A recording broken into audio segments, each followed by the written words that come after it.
degrees of attempts to be more natural in the performances of things. One thing I wanted to do, actually, someone came to me with this idea. They wanted to have like a bunch of like famous rappers be in this cartoon, and I actually directed Little Kim in something like a million years ago. But it was in a booth. It was very conventional, and she was super, super sweet and super, super lil. She's totally lil.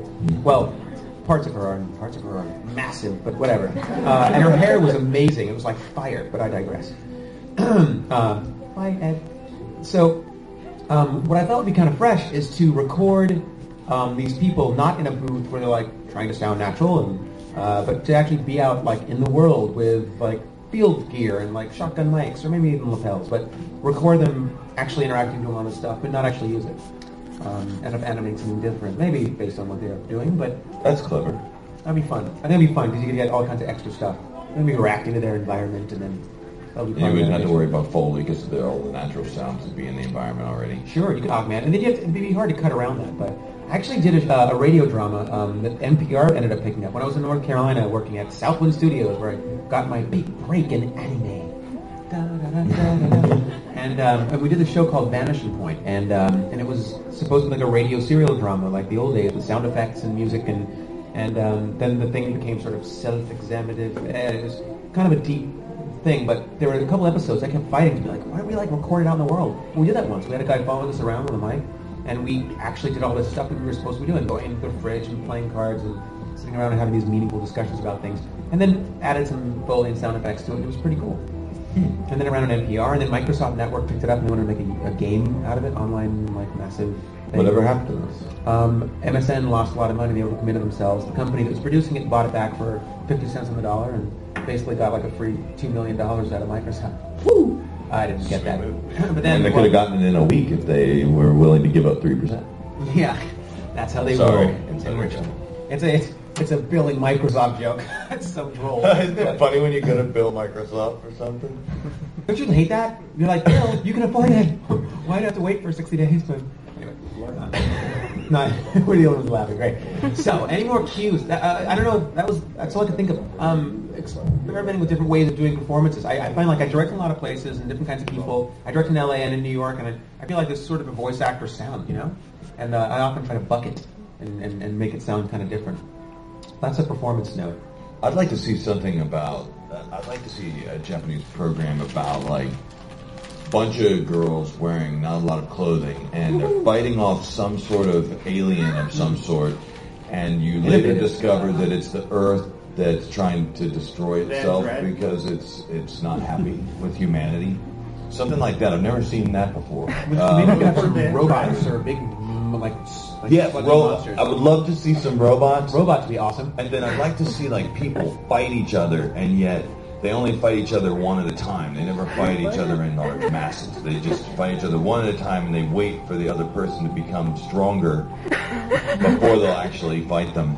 Oh, you know what? I want to see people's hair color just change. That would be rad. And really big eyes. I want to see really big eyes because they're the window to the soul. If you made them bigger, you could see more of the soul.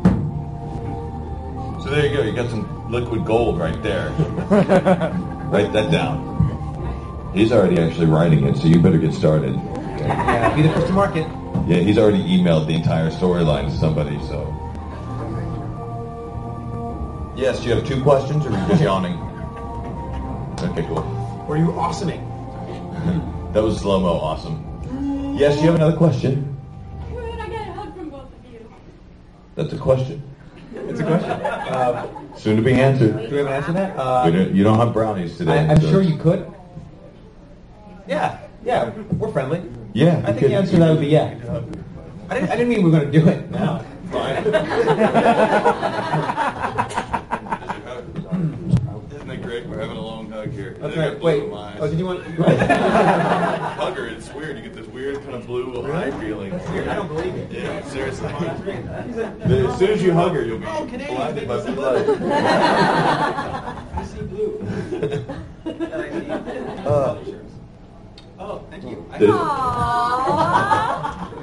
I think you have an admirer, Michael. My Me, Chris? No, eyes are burning blue. In fact, like that girl over there looks like she's got blue hair. and she looks like a boy. I'm sorry, ma'am. I didn't mean to offend you. That's how blind I am. Good thing I didn't see you yesterday evening.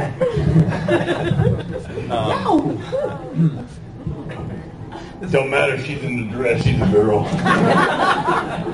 That's how we roll. Oh, nose job. I'm from Texas, I remember that. Dress a horse up. I'll date her. All right, my question's for Chris. Yes? Considering what you can say in this setting, but what is your favorite quote from Speedgrapher? My favorite quote from Speedgrapher, oh snap. No, never mind. He didn't say that, but I always wish he had said that.